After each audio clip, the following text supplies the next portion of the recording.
Loose করা।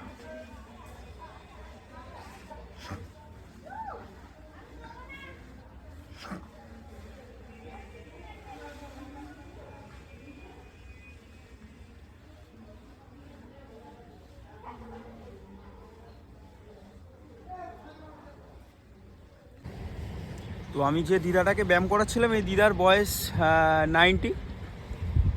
তো এনার দিদাকে আমি থেরাপি করাতাম আগে বলতে উনি দিদার হচ্ছে পায়ে ফিমার ফ্র্যাকচার আছে, হাঁটুটাও ভাঙা, আর রিসেন্ট পড়ে গিয়ে বছরখানেক আগে স্পাইনও ফ্র্যাকচার হয়েছিল। তো এখন বিশেষ করে অত্যাধিক যেহেতু ঠান্ডা পড়েছে, তো এইসব বয়স্ক পেশেন্টদের ক্ষেত্রে কী হচ্ছে, হাঁটা চলা ছেড়ে দিচ্ছে, যে কারণে খিদেও কম হচ্ছে, খাওয়াও ছেড়ে দিচ্ছে।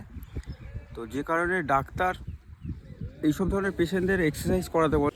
তো এইসব বয়স্ক পেশেন্টের এইরকমভাবে খাওয়া ছেড়ে দেওয়া, হাঁটা কম, যে কারণে বাড়ির লোক ভয় পায়।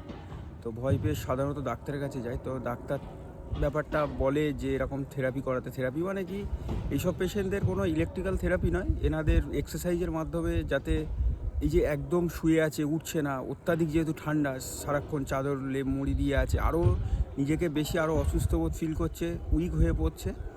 যে কারণে এইসব পেশেন্টদের একটু ঠান্ডা যতই হোক, বাড়ির লোকের একটু হাঁটানো দরকার। একটু হাঁটাহাঁটি করলে পেশেন্ট ভালো থাকবে, খাওয়া দাওয়া ঠিকঠাক করবে। তো আর পেশেন্টরা বাড়ির লোকের কথা শুনতে চায় না, কিন্তু তাও জোর করে একটু আধটু হাঁটানো দরকার।